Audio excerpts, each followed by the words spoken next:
Ռուսաստանը կարող է արագ վերականգնել Հայաստանի երկաթուղիների հատվածները հարևանների հետ կապի համար, Ռուսաստանի փոխվարչապետ։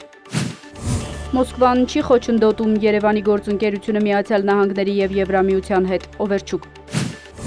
Թուրքիայի և Հայաստանի, ինչպես նաև Ադրբեջանի և Հայաստանի միջև ցամաքային սահմանների բացումը կլինի տարածաշրջանում ընթացող խաղաղության գործընթացի ամենանշանակալի արդյունքներից մեկը, Ելմազ։